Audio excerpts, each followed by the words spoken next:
Welcome प्यारे बच्चों।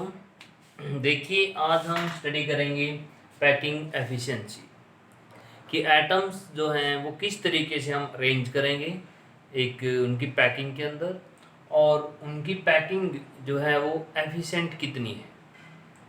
Efficiency का मतलब ये है कि मान लीजिए तुमने 100% स्पेस लिया, उस 100% स्पेस में से आपने कितने परसेंट जो है कवर किया और कितने परसेंट आपका एम्प्टी रहा।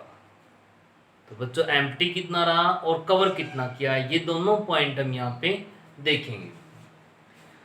देखिए सबसे पहले बात करते हैं हम सिंपल यूनिट सेल की। सिंपल यूनिट सेल के अंदर देखिए पैकिंग एफिशिएंसी निकालने का जो भी कॉन्सेप्ट होता है वो बड़ा सिंपल होता है प्यारे बच्चों। देखिए अगर हम निकालें कि मैंने आपको 10 रुपये दिए हैं और उनका आपने कितना अच्छा यूज किया है। देखिए आपने यूजफुल वर्क के अंदर वो 7 रुपीज लगाए, टोटल मैंने कितने दिए थे 3। तो अगर मैं इसकी परसेंटेज निकालता हूँ तो यहाँ पे क्या आती हैं 70%। मैंने आपको 10 रुपीज दिए हैं, 10 रुपीज में से 3 आपने वेस्ट किए हैं बच्चों, और 7 आपने किसी यूजफुल वर्क में यूज किए हैं, जैसे कि you purchase pen, you purchase your notebook something. तो 7 का तुमने अच्छे से यूज किया है, 3 वेस्ट किए हैं, तो 7 टोटल कितने थे 10 मल्टीप्लाई 100, यानी कि 70% आपकी एफिशिएंसी है, आपने अच्छा काम किया है। तो प्यारे बच्चों देखिए अब ऐसे ही टाइम का होता है कि तुम्हारे पास जो है टोटल 4 आवर है स्टडी के लिए, लेकिन तुमने कितने यूटिलाइज किए। मान लो तुमने तो 3 किए, टोटल तुम्हें थे मिले 4 आवर, तो you will get the 75%, means you are doing in that time 75% efficiency, means आपने 75% एफिशिएंसी के साथ काम किया है।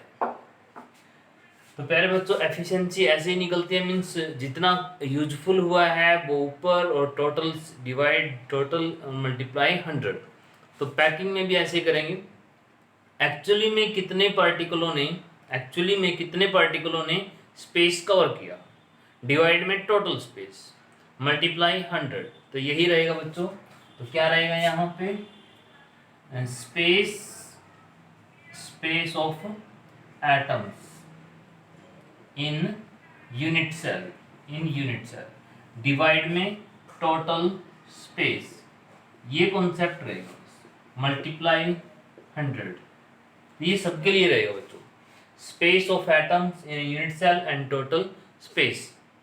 तब जैसे कि हम कह चुके हैं कि atom is like a ball, और बॉल स्फेरिकल होती है, और स्फेरिकल का मास ये जो है वॉल्यूम, स्पेस यानी कि वॉल्यूम बच्चों, स्पेस का दूसरा मतलब क्या हुआ वॉल्यूम।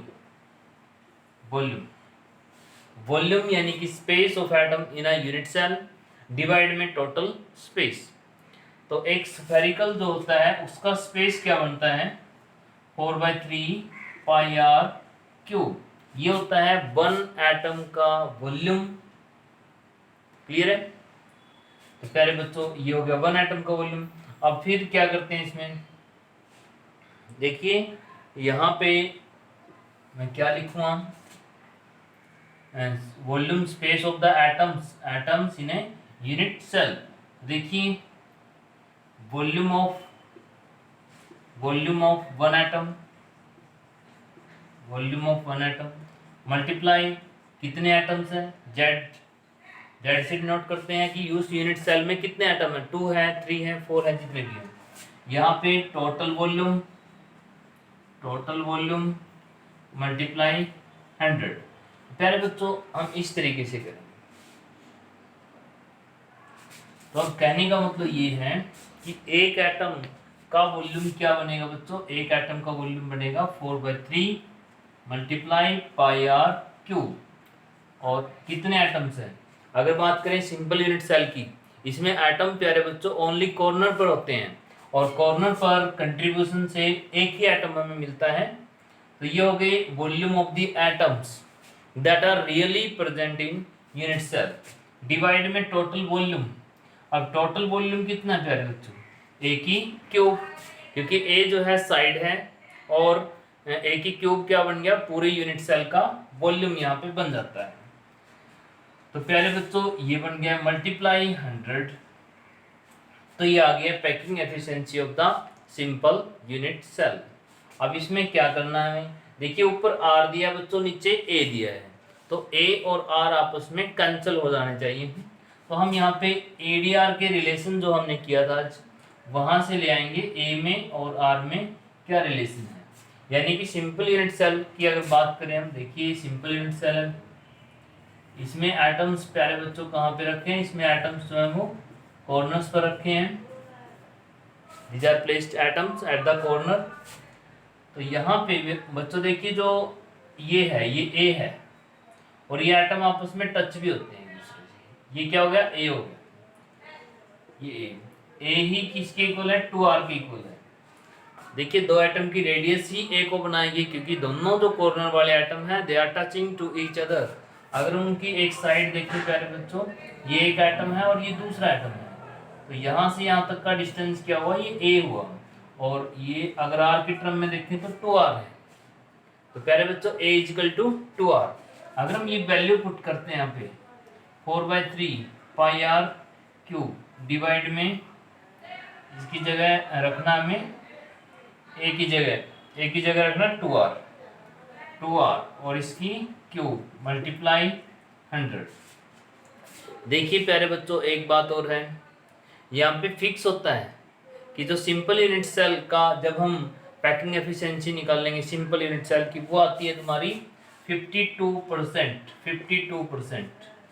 अगर एग्जैक्ट देखें तो 52.4% होती हैं। कोई बात नहीं है अगर तुम इसको 52% लिखते हो।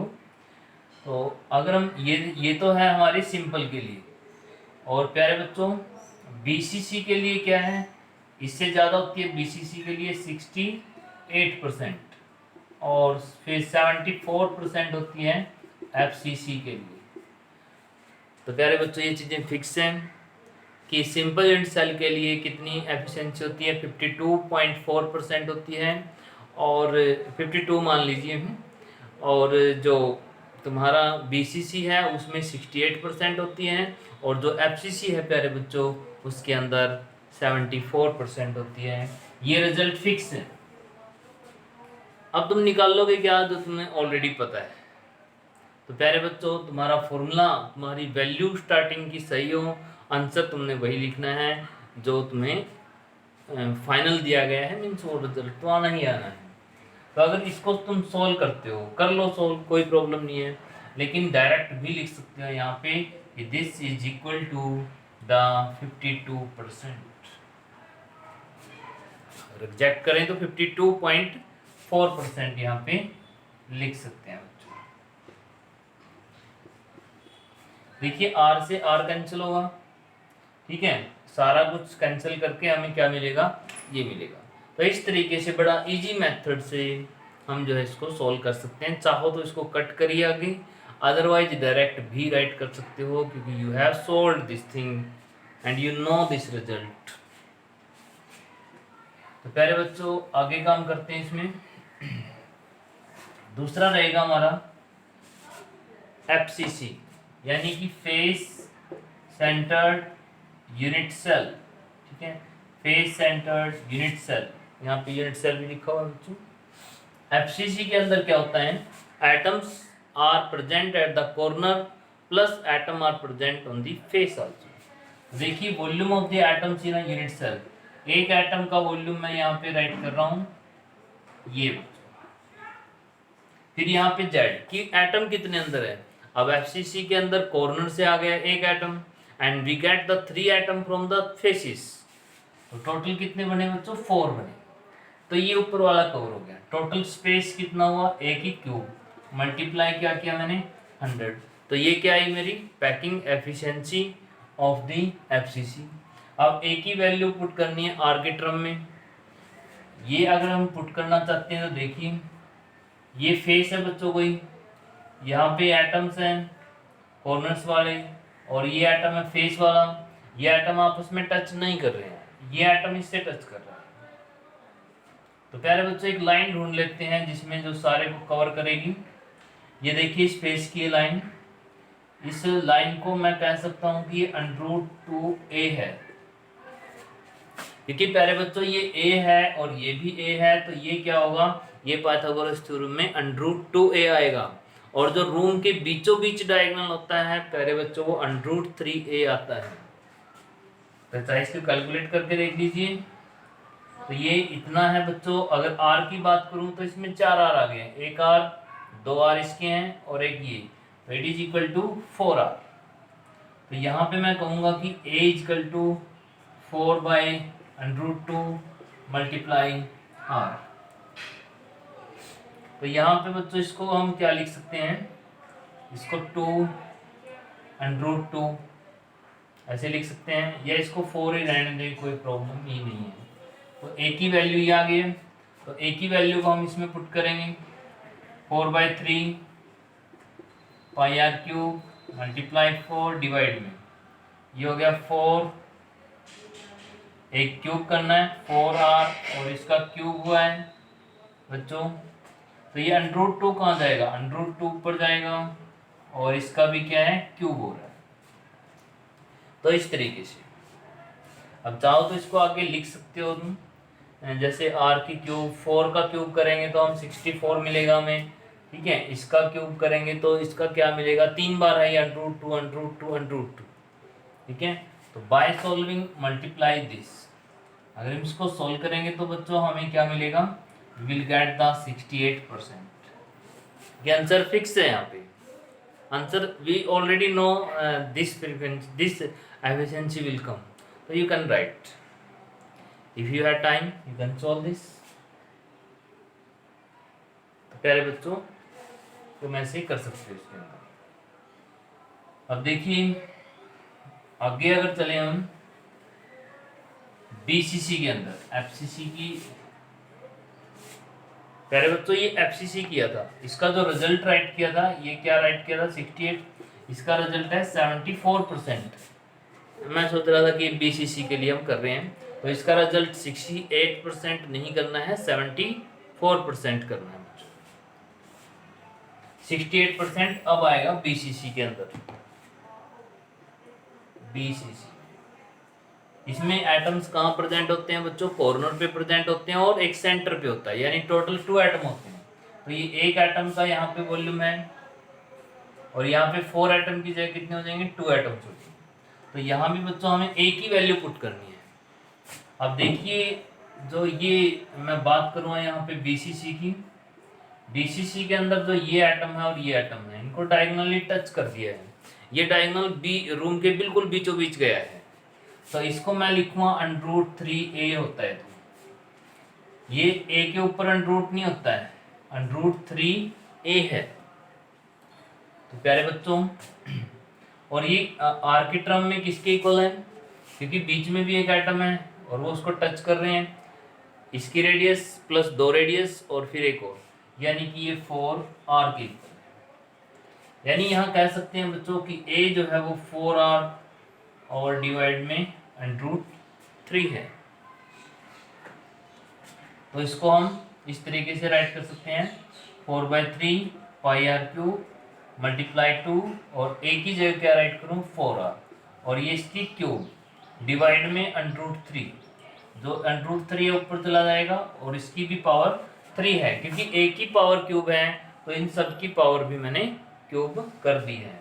मल्टीप्लाई बच्चों 100, तो इसका आंसर क्या आएगा 68%। तो कोई प्रॉब्लम नहीं है यहाँ पे, थोड़ा सा जितना सिंप्लीफाई कर सकते हो उतना सिंप्लीफाई करिए और चाहे तो पूरा सिंप्लीफाई करिए, लेकिन आंसर इसमें फिक्स है 68%। तो बीसीसी के लिए बच्चों 68%, एफसीसी के लिए 74% और सिंपल के लिए 52.4%। आंसर जो है बिल्कुल फिक्स है इसके अंदर। तो सबसे ज़्यादा एफिशिएंट इनमें कौन है तीनों में, तो वो रहेगा हमारा FCC, face centered unit cell, सबसे ज़्यादा एफिशिएंट है। देखिए बच्चों क्वेश्चन इस तरीके से पूछ सकते हैं, एफसीसी की एफिशिएंसी क्या है 74%, एफसीसी में कितना स्पेस कवर्ड है, कितना जो है एटम ने कवर किया 74%, कितना कवर नहीं किया 26%। ऐसे क्वेश्चन भी आ सकते हैं कितना कवर नहीं किया, 26%। ऐसे ही सिंपल में कितना कवर किया, 52.4%। कितना कवर नहीं किया, तो नियरली 48% हो गए हो, ठीक है, जिसको हम 47.6% कह सकते हैं, 47.6%। तो प्यारे बच्चों, इस तरीके से हम पैकिंग एफिशिएंसी बड़े इजी तरीके से निकाल सकते हैं। अब इसके अंदर देखिए एक डेरिवेशन है जिसको हम पढ़ते हैं डेंसिटी ऑफ यूनिट सेल से। Units density of unit cell. तो डेंसिटी ऑफ यूनिट सेल है बच्चों ये, और इसमें जो हम क्या देख सकते हैं कि डेंसिटी किसी की कैसे निकालते हैं। डेंसिटी होती है बच्चों मास बाय वॉल्यूम से, बस ये फॉर्मूला लगेगा। इसको मैं इक्वेशन नंबर फर्स्ट बोल देता हूँ। ये देखिए, ये मेरी यूनिट सेल है, this is the unit cell. इसमें जो साइड है बच्चों वो क्या है, वो ए होती है यूनिट सेल की, जैसे हम जानते ही हैं इसकी साइड एम है। जो कैपिटल एम होता है बच्चों वो मॉलिक्यूलर मास होता है, मॉलिक्यूलर मास होता है। अगर एटम है तो एटॉमिक मास होता है कैपिटल एम। जैसे ऑक्सीजन का 16 है, सोडियम का 23 है, तो इस तरीके से बच्चों ये फिक्स है एम। तो ये मॉलिक्यूलर मास है बच्चों। और ये तुम्हारा अगर मैं लिखूं यहाँ पे Na जो है एवोगाड्रो नंबर है, जिसकी वैल्यू 6 × 10⁻23 होती है। दिस इज पहले बच्चों, अगर मॉलिक्यूलर मास को मैं ग्राम में राइट करता हूं तो ये वन एटम का मास नहीं होगा या वन मॉलिक्यूल का मास नहीं होगा, ये 6 × 10⁻23 का मास होगा, यानी इतने एटम्स का मास होगा ये। तो अब देखिए बच्चों, यहाँ पे हम सोल्व करते हैं। तो पहले हम मान लेते हैं कि कैपिटल एम किसको मान रहे हैं, एन ए किसको कह रहे हैं, ऐसे अल्फाबेट हम राइट करेंगे। तो इसके बाद देखिए मास कैसे निकालना है। मास ऑफ वन एटम, एक एटम का मास निकाल लेंगे, फिर वो मल्टीप्लाई कर देंगे कि उसमें कितने मास हैं। तो मास पूरी यूनिट सेल के एटम का मास आ जाएगा हमारे पास। तो मास ऑफ वन एटम निकाल लें, फिर जेड से मल्टीप्लाई कर दें कि कितने उसके अंदर एटम्स हैं। तो ये क्या आएगा हमारे पास, हमारे पास आएगा पहले बच्चों ये मास ऑफ यूनिट सेल। एक यूनिट सेल के अंदर टोटल मास कितना है। देखिए बच्चों, ये कैपिटल एम कितना है, ये एक एटम का मास नहीं है, ये 6 × 10⁻23 मॉलिक्यूल्स का, यानी कि 6 × 10⁻23 एटम्स का मास है। मीन्स इसके साथ जो नंबर जुड़ा है, अगर इसको ग्राम में राइट करता हूँ, ग्राम में ही हम मान के चल रहे हैं, तो मॉलिक्यूलर मास को अगर ग्राम में राइट करते हैं तो वो इसके इक्वल है। अगर प्यारे बच्चों मैं इसको डिवाइड कर देता हूँ एवोगाड्रो नंबर से, अब बन जाता है मास ऑफ वन एटम। देखिए ध्यान से देखना प्यारे बच्चों, Na ये जो मास है ना, ये कितने एटम्स का मास है, इतने एटम का मास क्या है, m ग्राम। एक एटम का मास क्या होगा, m/Na। तो जब भी हम डिवाइड कर देते हैं किसी को, यानी कि उसकी यूनिट वैल्यू आ जाती है। तो ये हो गया मास ऑफ सिंगल एटम। अब उसमें टोटल एटम्स कितने बनते हैं, वो ये मैंने इससे मल्टीप्लाई किया। तो प्यारे बच्चों, इस तरीके से हमें यहाँ पे एटम्स का मास जो है वो कैलकुलेट किया है। तो देखिए बच्चों, मास ऑफ वन एटम यहाँ पे हमारे पास आ चुका है, और मास ऑफ यूनिट सेल हमारे पास आ चुका है। तो ये मास क्लियर हुआ। तो इस इक्वेशन को मैं सेकंड इक्वेशन कह सकता हूँ। अब मुझे चाहिए वॉल्यूम।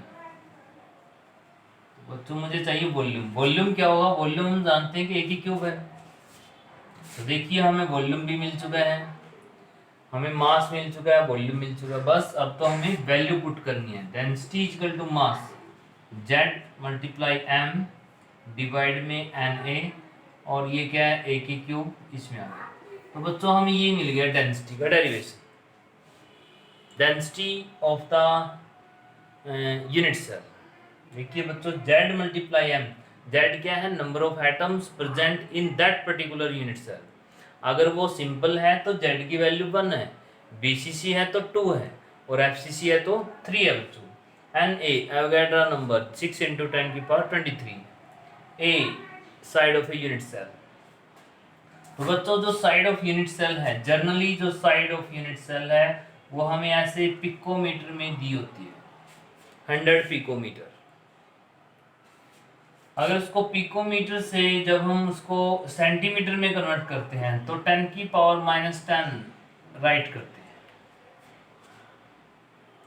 तो जो बच्चे इसका आंसर निकाल लेंगे, वो जो यूनिट बनाएंगे इसकी, वो बना रहे हैं हम यहाँ पे ग्राम पर क्यूबिक सेंटीमीटर या ग्राम पर ml। एक ही बात होती है बच्चों, सेंटीमीटर कहें या ml कहें, both are the same term.